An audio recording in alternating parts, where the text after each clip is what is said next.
कभी सोचा है कि कुछ लोग छोटी सी कठिनाइयां आते ही टूट जाते हैं, जबकि कुछ लोग बड़े से बड़ा दुख आने पर भी शांत रहते हैं। दोनों के जीवन में समस्याएं आती हैं, दोनों को अपमान मिलता है, दोनों को असफलता मिलती है। फिर अंतर कहाँ है? अंतर बाहर की परिस्थितियों में नहीं, भीतर की समझ में है। आज का सबसे बड़ा दुख यह नहीं है कि लोगों के पास समस्याएं हैं, दुख यह है कि लोग हर समस्या को अपनी पहचान बना लेते हैं। एक अपमान मिला तो कहते हैं मैं बेकार हूँ, एक असफलता मिली तो कहते हैं मेरा जीवन खत्म हो गया, कोई अपना छोड़कर चला गया तो कहते हैं अब मेरे पास कुछ नहीं बचा। लेकिन श्री कृष्ण कहते हैं कि जो बदलने वाली चीज़ों को अपमान मान लेते हैं उसका दुख कभी समाप्त नहीं होता। इसलिए आज हम समझेंगे कि रोने से अच्छा चुप रहकर मुस्कुराना क्यों है। यह मुस्कान दिखावे की नहीं होगी, यह मुस्कान समझ की होगी, यह मुस्कान उस व्यक्ति की होगी जिसने जीवन का सत्य जान लिया है। दुख का कारण घटना नहीं, उससे जुड़ा मोह है। महाभारत के युद्ध क्षेत्र में अर्जुन रो रहे थे, उनके हाथ कांप रहे थे, मन भ्रमित था, आंखों में आंसू थे। कारण क्या था? क्या युद्ध? नहीं, युद्ध तो पहले भी हुए थे। दुख का कारण था मोह। अर्जुन अपने संबंधों को देखकर विचलित हो गए थे। तब श्री कृष्ण ने उन्हें समझाया कि दुख का मूल कारण बाहरी घटना नहीं, बल्कि मन का मोह है। ध्यान से समझो, यदि किसी वस्तु को अपना मानोगे तो उनके जाने का दुख होगा। यदि किसी व्यक्ति को हमेशा के लिए अपना मानोगे, उसके बदलने पर दुख होगा। लोगों को प्रभावित करने में वर्षों लगा देता है, लेकिन अपने मन को जानने के लिए कुछ क्षण भी नहीं देता।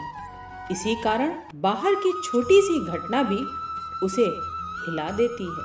श्री कृष्ण कहते हैं कि जिसने अपने मन को नहीं जीता, उसके लिए संसार का हर दिन एक युद्ध है, और जिसने मन को समझ लिया, उसके लिए कठिन से कठिन परिस्थिति भी एक शिक्षा बन जाती है।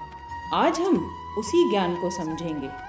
मन मित्र भी है और शत्रु भी। दुनिया में सबसे बड़ा मित्र कौन है और सबसे बड़ा शत्रु कौन है? अधिकतर लोग किसी व्यक्ति का नाम लेंगे, लेकिन श्री कृष्ण कहते हैं कि मनुष्य का सबसे बड़ा मित्र भी उसका मन है और सबसे बड़ा शत्रु भी उसका मन है। सोचो, एक ही घटना दो लोगों के साथ होती है। एक व्यक्ति टूट जाता है, दूसरा व्यक्ति मजबूत बन जाता है। घटना एक थी, फिर परिणाम अलग अलग क्यों? क्योंकि अंतर घटना में नहीं, मन की अवस्था में है। यदि मन नियंत्रित है तो कठिनाइयाँ भी शिक्षक बन जाती हैं। यदि मन अनियंत्रित है तो छोटी सी परेशानी भी पहाड़ बन जाती है। इसलिए बुद्धिमान व्यक्ति दुनिया बदलने से पहले अपने मन को समझता है। जो स्वयं को नहीं जानता वो कभी संतुष्ट नहीं हो सकता। आज अधिकांश लोग स्वयं को शरीर समझते हैं। कोई अपने रूम पर गर्व करता है, कोई अपनी शक्ति पर, कोई अपने पद पर, कोई अपने धन पर। लेकिन श्री कृष्ण बताते हैं कि यह सब अस्थायी है। शरीर बदलेगा, रूप बदलेगा, धन आएगा और जाएगा, पद आज है कल नहीं रहेगा। यदि तुम्हारी पहचान इन्हीं चीज़ों पर आधारित है तो तुम्हारी शांति भी इन्हीं पर निर्भर रहेगी। और जो चीज़ें बदलती रहती हैं वे स्थायी शांति नहीं दे सकती। वास्तविक ज्ञान तब शुरू होता है जब मनुष्य समझता है कि वह केवल शरीर नहीं, वो उससे कहीं अधिक है। एक समय था जब मनुष्य अपने जीवन पर ध्यान देता था। आज वह दूसरों का जीवन देखकर दुखी होता है। किसी के पास अधिक धन है, किसी के पास अधिक सम्मान है, किसी के पास अधिक सुविधाएं हैं और मन तुरंत तुलना शुरू कर देता है। यही तुलना धीरे धीरे ईर्ष्या बन जाती है, फिर ईर्ष्या दुख बन जाती है और दुख जीवन की शांति छीन लेती है। श्री कृष्ण का ज्ञान कहता है कि प्रत्येक व्यक्ति का मार्ग अलग है, प्रत्येक व्यक्ति का कर्म अलग है, प्रत्येक व्यक्ति की यात्रा अलग है। फिर तुलना किस बात की? यदि बीज यह सोचने लगे कि वह वृक्ष क्यों नहीं, तो वह कभी विकसित नहीं होगा। उसे पहले बीज से पौधा बनना होगा, फिर पौधे से वृक्ष। इसी प्रकार जीवन में धैर्य आवश्यक है। क्रोध सबसे पहले उसी को जलाता है जिसमें वह पैदा होता है। जब कोई हमारा अपमान करता है तब सबसे पहले क्या होता है? क्रोध उत्पन्न होता है। हमें लगता है कि क्रोध दूसरे को नुकसान पहुंचाएगा, लेकिन वास्तविकता इसके विपरीत। क्रोध सबसे पहले उसी को जलाता है जिसके भीतर वह पैदा होता है। श्री कृष्ण बताते हैं कि क्रोध से मोह उत्पन्न होता है, मोह से बुद्धि भ्रमित होती है और जब बुद्धि भ्रमित हो जाती है तब मनुष्य गलत निर्णय लेने लगता है। कई बार संबंध क्रोध के कारण टूट जाते हैं, कई अवसर क्रोध के कारण नष्ट हो जाते हैं, कई जीवन क्रोध के कारण पछतावे में बदल जाते हैं। इसलिए बुद्धिमान व्यक्ति प्रतिक्रिया देने से पहले स्वयं को देखता है। वह अपने भीतर उठती आग को पहचानता है और उसी क्षण उसे शांत करने का प्रयास करता है। जो तुम्हें मिला है वह भी एक दिन चला जाएगा। यह सुनने में कठोर लगता है, लेकिन सही जीवन का सत्य है। और आज तुम्हारे पास जो है वह हमेशा नहीं रहेगा। शरीर नहीं रहेगा, संबंध नहीं रहेंगे, समय नहीं रहेगा, फिर अहंकार किस बात का और अत्यधिक मोह किस बात का? श्री कृष्ण बार बार मनुष्य को इस बात की याद दिलाते हैं ताकि वह वास्तविकता में जीना सीखे। जो नश्वर है उसे नश्वर समझो, जो बदलने वाला है उसे बदलने वाला समझो, तब उसके जाने का दुख कम होगा। मनुष्य दो जगह सबसे अधिक भटकता है, या तो वह बीते हुए समय में रहता है या आने वाले समय की चिंता में। बीते हुए समय को बदल नहीं सकता, फिर भी उसकी अधिकांश ऊर्जा इन्हीं दो दिशाओं में खर्च होती है और वर्तमान उससे छूट जाता है। श्री कृष्ण का ज्ञान मनुष्य को वर्तमान में स्थापित करता है। जो कार्य सामने है उसे पूर्ण मन से करो, जो समय अभी है उसे पूरी जागरूकता से जियो। यही शांति का मार्ग है।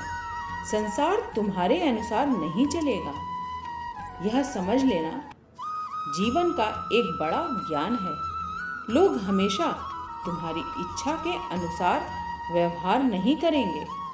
परिस्थितियां हमेशा तुम्हारी योजना के अनुसार नहीं चलेंगी। कभी सम्मान मिलेगा, कभी आलोचना मिलेगी, कभी सफलता मिलेगी, कभी असफलता मिलेगी। यदि तुम्हारी शांति इन सब पर निर्भर है तो तुम कभी शांत नहीं रह पाओगे। लेकिन यदि तुम्हारी शांति तुम्हारी समझ पर आधारित है, तब संसार का कोई उतार चढ़ाव तुम्हें लंबे समय तक विचलित नहीं कर पाएगा। सच्ची मुस्कान समझ से आती है। अधिकतर लोग मुस्कुराते हैं क्योंकि सब कुछ अच्छा चल रहा होता है, लेकिन जब परिस्थितियां बदलती हैं, सच्ची मुस्कान तब आती है जब व्यक्ति समझ जाता है कि संसार परिवर्तनशील है। जो आया है वह जाएगा, जो गया है वो कभी ना कभी फिर किसी रूप में आएगा। जो हो रहा है वह भी बदल जाएगा।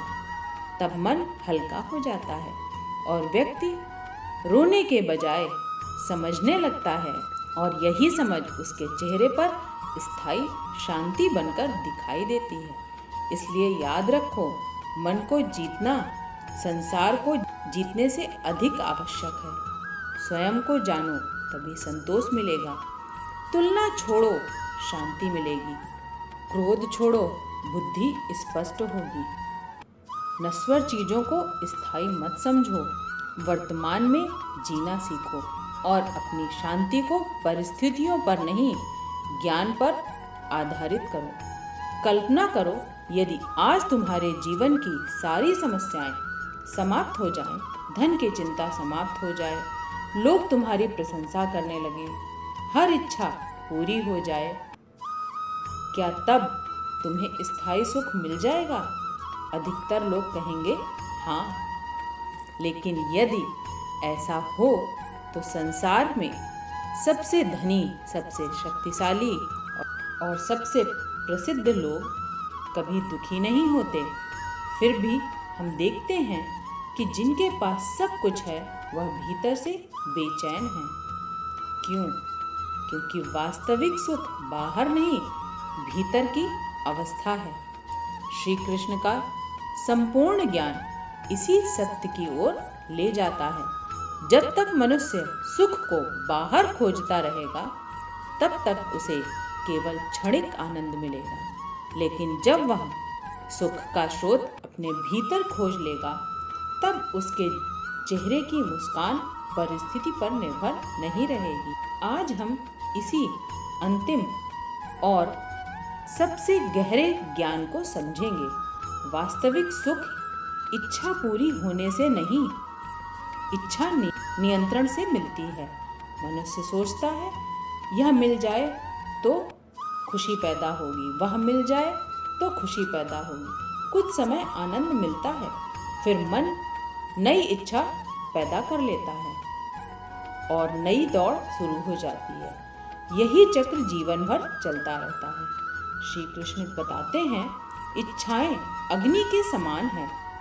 जितना उन्हें ईंधन मिलेगा, वे उतनी ही बढ़ती जाएंगी। इसलिए जिसने इच्छाओं को अपना स्वामी बना लिया, वह कभी संतुष्ट नहीं होगा। जिसने इच्छाओं को अपना सेवक बना लिया, वह परिस्थितियों से परे शांति प्राप्त कर लेता है। सुख का अर्थ सब कुछ प्राप्त करना नहीं, सुख का अर्थ जो प्राप्त है उसका मूल्य समझना है। भय का मूल कारण आसक्ति है। हर मनुष्य किसी न किसी भय में जी रहा है।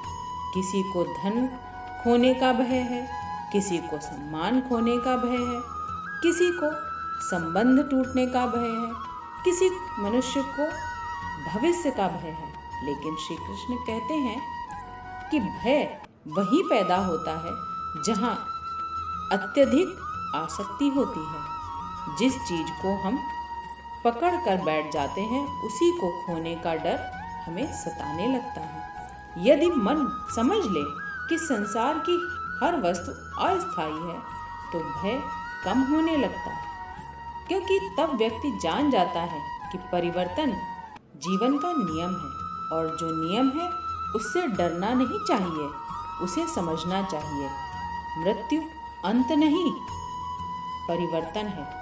मनुष्य का सबसे बड़ा भय मृत्यु है। वह इस विषय से बचना चाहता है, उसके बारे में सोचना नहीं चाहता। लेकिन श्री कृष्ण मृत्यु को भय का विषय नहीं, ज्ञान का विषय बताते हैं। वे बताते हैं कि जैसे मनुष्य पुराने वस्त्र छोड़कर नए वस्त्र धारण करता है, वैसे ही आत्मा पुराने शरीर को छोड़कर नया शरीर धारण करती है। इसलिए बुद्धिमान व्यक्ति शरीर के परिवर्तन को अंतिम सत्य नहीं मानता। इसका अर्थ यह नहीं कि जीवन का मूल्य कम हो जाता है, बल्कि इसका अर्थ यह है कि जीवन को अधिक समझदारी से जीना चाहिए, क्योंकि समय सीमित है और जो सीमित है उसका सदुपयोग करना चाहिए। अहंकार जितना बड़ा होगा, दुख उतना बड़ा होगा। अहंकार कहता है मैं सबसे श्रेष्ठ हूँ, मुझे कोई नहीं कह सकता, मेरी इच्छा ही नहीं मेरी इच्छा सही है। लेकिन जीवन बार बार अहंकार को तोड़ता है, कभी असफलता के माध्यम से, कभी अपमान के माध्यम से, कभी परिस्थितियों के माध्यम से। श्री कृष्ण बताते हैं कि विनम्र व्यक्ति सीखता रहता है और जो सीखता रहता है वह आगे बढ़ता है, लेकिन अहंकारी व्यक्ति स्वयं को पूर्ण समझ लेता है और उसी दिन उसका विकास रुक जाता है। इसलिए यदि यह ज्ञान तुम्हारे हृदय तक पहुंचा हो तो इसे केवल सुनकर मत छोड़ो।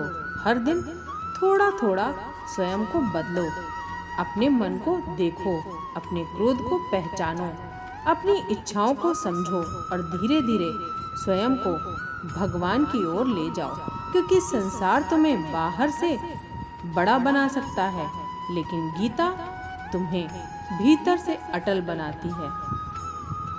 आज के वीडियो में बस इतना ही। वीडियो पसंद आई हो तो लाइक करें, शेयर करें और कमेंट में जय श्री कृष्णा, राधे राधे अवश्य लिखें।